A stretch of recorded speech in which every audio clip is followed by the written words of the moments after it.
A씨 가족은 평소 김씨가 층간소음 문제로 위협적인 행동을 반복해왔다고 말합니다. 언성을 높이던 김씨는 갑자기 준비해온 둔기로 A씨 남편 머리를 내리쳤습니다. 이 아파트 15층에 사는 47살 권모 씨가 아래층에 사는 46살 임모 씨를 찾아가 흉기를 휘두른 겁니다. 평소 아래층에서 나는 층간소음 때문에 범행을 저질렀다고 주장했습니다.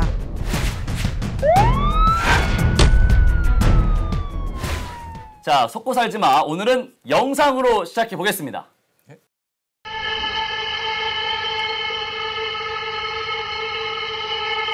Gotta get that.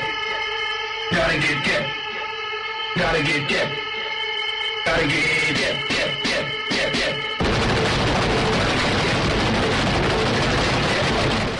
이런 노래가 아닌데 이 노래는. 이걸 이렇게까지 들어야 돼? 붐붐팝 가르쳐 휘이 나야 되는데 되게 시끄럽네요. 아, 이게 방송을 우리를 괴롭히는 걸로 시작하는 거예요. 이게 초강력 우퍼 스피커입니다. 초강력 우퍼 스피커. 이게 야. 층간 소음 복수 종결자라 그래서 인터넷에 아. 아주 인기리에 인기리에 팔리고 있어요? 네, 정말 층간 소음 항의하다 지쳐가지고 천장에 달면은 아주 확실하게 복수한다는. 야. 저도 좀 기막힌 사연을 지난해였던 것 같아요. 뉴스에서 네. 읽었는데 아랫집에서 애가 계속 우는 거예요. 애가 계속 울어서 이게 무슨 일인가 싶어서 경찰에 신고를 했고 그쵸, 애가 계속 울면. 경찰이 혹시 아동학대 같은 거 있을 수도 있으니까 이게 가서 보니까 사실은 저 우퍼를 천장에 붙여놓고 애기 우는 소리, 망치 두들기는 소리 막 각종 다양한 소리를 자동으로 하루 종일 재생하고 설치해놓고 나가버린 거예요. 그러니까 애는 없었는데 황당한 일이었던 거죠. 그러니까 층간소음 때문에 워낙 아랫집에서 스트레스를 받으니까 그만큼 좀 요즘 층간소음 문제도 되게 심각한 문제가 되고 있는데 맞아요. 그래요. 뭐 이게 인기리에 팔린다고 하니까 이렇게 하면은 확실히 윗집에 복수는 되겠죠. 법적으로 문제는 없어요. 당연히 문제 되죠. 있죠. 경우에는. 예. 근데 이게 생각보다 뜻밖의 혐의가 적용이 됩니다. 아 그래요? 뭐가 적용이 무슨 되냐면 혐의요? 폭행이 될 수 있습니다. 폭행? 폭행 때리는 거 아니에요? 왜 그러니까 폭행이에요? 법적으로 폭행은요. 사람의 신체에 대해서 행해지는 일체의 유형력 어려운 말인데 그냥 온갖 종류의 힘을 쓴다는 거예요. 예. 쉽게 말씀드려서 제가 만약에 윤 기자님한테 악 하고 귀에 가까이 대서 소리를 지르잖아요. 폭행이에요. 심지어 이 경우 스피커로 했잖아요. 네. 실제 처벌은 안 되는데 법원이 판결하는 도중에 휴대전화에 대고도 소리를 너무 크게 질릴 경우 폭행이 될 수 있다는 취지로 판결한 적도 있었어요. 근데 생각해 보면은 근데 그거는 윗집에서도 마찬가지로 되게 엄청나게 큰 소리를 내 가지고 약간 그렇게 아랫집에 고통을 줬으니까 아랫집에서도 이렇게 복수를 한 거잖아요. 근데 쌍방 폭행 느낌 아닌 거예요. 쌍방 폭행.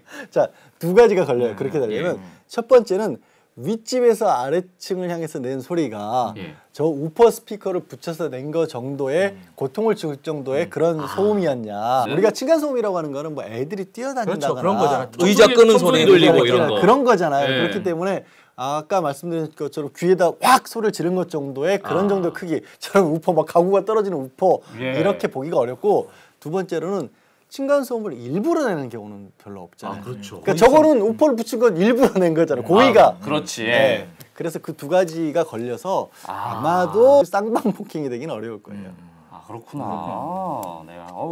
근데 그러면 또 약간 또 드는 의문이 그러면 아랫집은 그냥 가만히 있어야 되는 거예요. 뭔가 항의를 좀 하고 이래야 되는 거 아니에요? 윗집 근데 이게 입장에서? 층간 소음이라는 게 보면 아랫집하고 윗집하고 너무 입장이 달라요. 그리고 우리가 다 가해자도 될 수 있고 피해자도 될 수 있거든요. 그렇죠. 윗집 입장에서는 너무 아랫집이 계속 괴롭힌다. 작은 소리에도 그렇게 얘기하고. 너무 민감하다. 그치. 민감하다. 네. 그러고 아랫집에서는 윗집 때문에 죽겠다.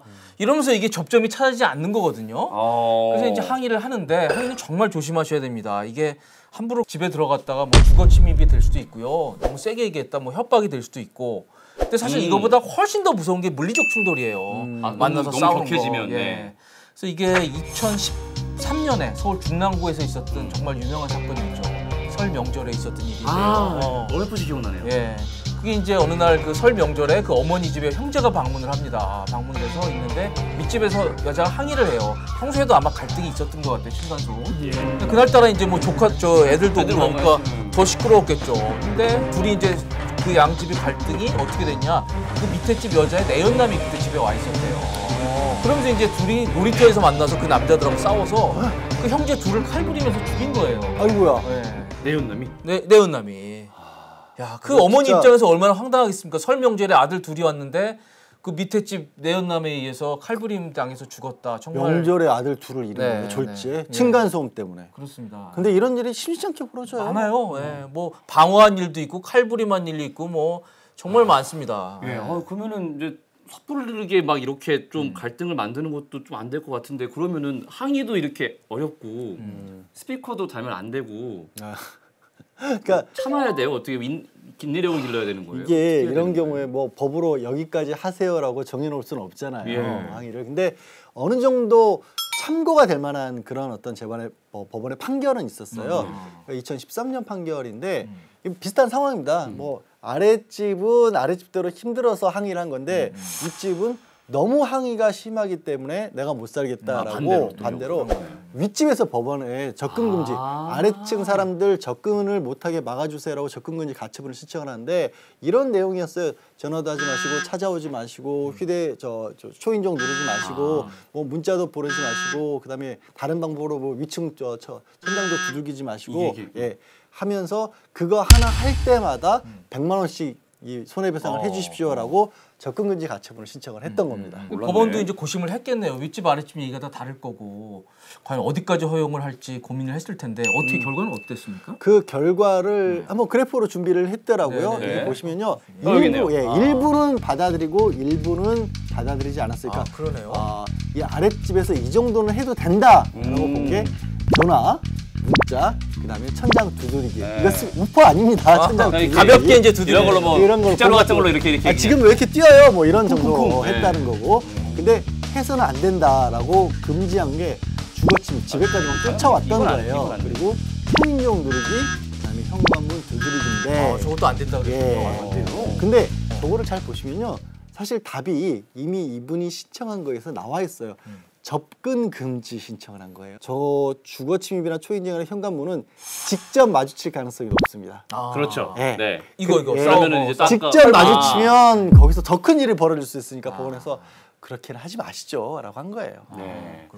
저 아파트 사니까 아파트가 뭐 오래된 아파트라서 그런지 모르겠는데 아파트는 사실 아무리 튼튼하게 지어도 답이 없거든요. 뛰기 뛰면 할수 시작하면 없어요. 애들이 한계가 뛰면은 답이 한계가 없어요. 있어요. 그리고 그렇다고 또 저희 집도 윗집도 있으니까 중간층이니까 또 위에서 들려오는 소음에 또 너무 예민하게 또 제가 다소 또 득달같이 인터폰하고 그러면은 괜히 또 사이 안 좋아지고 안 좋은 일 생길 것 같고 진짜 애매해요. 저희 집 같은 경우에는 진짜 저희 안방 화장실 같은 경우에는 윗집 소리가 다 들리거든요. 화장실에서 하는 얘기들이 막 다 들려요. 뭐 관을 타고 들리는 건지. 근데 지금 송건 아나운서가 많은 얘기를 했는데 그 안에 참 여러 가지를 시사하는 게 들어있어요. 첫 번째는 이게 그 사람 입장에서는 그냥 생활인 것들이 밑에 집 입장에서는 굉장히 고통스러울 수밖에 없다는 거고, 우리 주거 구조의 특성상 피한다, 100% 피한다, 이게 불가능해지고요. 한 가지 안 짚은 부분이 있는데 이게 꼭 윗집이란 보장도 없어요. 저희도 그런 경험이 있는데 왜 자꾸 밤에 이걸 하세요라고 이게 찾아가서 얘기를 해보거나 했더니 저희 지금 아무도 없는데요 집에 이런 상황이었던 거예요. 그러니까 의외로 우리 아파트 구조가 소리가 전달하는 구조가요, 이렇게 사선을 타고도 오는 그 경우들도 꽤 있습니다. 윗집 경우도 있어요. 그러다 보니까 윗집에서 아니 아무 집도 아는데 왜 이래라고 또 싸움이 나는 경우들까지 있기 때문에, 그래서 가능하면 제3자가 중재를 하도록 하는 부분이 좋다.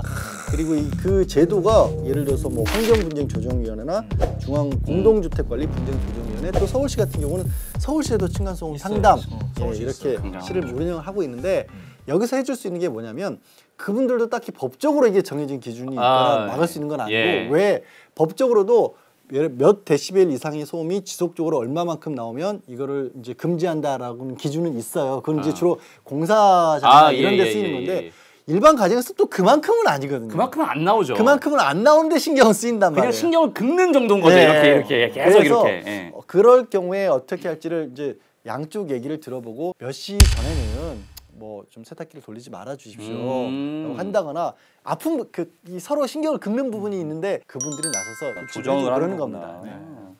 그래서 정부가 어제 그저께 대책을 하나 내놨습니다. 층간소음 사후 확인제라는 건데요.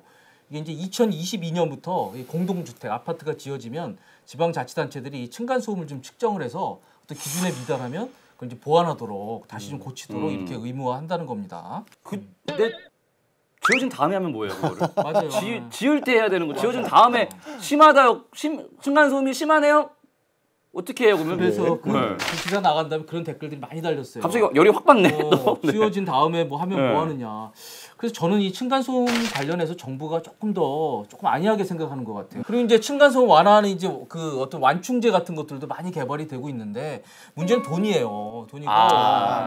그래 돈이라- 돈이야. 네. 돈이겠죠. 건축비가 올라가기 때문에 사실 그게 잘 안 되는 건데 제가 2년 전에 이제 조그만 그 집을 한번 지어봤는데 오. 그 집을 지으면서 느낀 게 뭐 되게 이렇게 인센티브가 많아요. 뭐 위에 태양광을 달면 뭐 인센티브를 주고 용적률 인센티브를 줘요. 조금 맞아. 더 지을 수 있게. 뭐 그리고 빗물 뭐 처리 시설을 하나 하면 뭐 인센티브를 주고 이런 건데 오. 정부가 그런 인센티브 놔두면 뭐 합니까? 좀 네. 더 확실하게 좀 층간소음 완화하는 그렇게 지으면 더 인센티브 준다라는 식으로 해가지고 좀 더 확실하게 나서면 이게 효과가 있지. 그냥 뭐 해가지고는 정말 이게 어렵겠다는 생각이 들어요. 저는 그래가지고 저희 아랫집에 매일 명절 때마다 보내거든요. 과일도 보내고. 이렇게. 아 이거 현명한 방법이에요. 이거 미안하니까 애들이 현명한 뛰니까 제가 보내서 뛰고 있으니까 지금 네. 뛰지 말라고 해도 네 그래서 조금씩 물론 가장 중요한 건 윗집에서 더 약간 조심해 주시는 게 맞는 것 같고 아랫집에서도 너무 그렇게 심각하게 받아들이시지 않으려는 노력이 조금은 필요하지 않을까라는 생각을 또 해보고는 합니다. 그리고 저희 아랫집에 사시는 분들 이 기회를 빌어가지고 네. 다시 한번. 예, 감사하다고 이 기회를 빌어서 말씀을 드리고 싶습니다. 예, 서로 이해할 수 있는 그런 우리 주거 환경이 됐으면 좋겠습니다. 네, 오늘 저희가 준비한 소식은 여기까지입니다. 섞고 살지 마.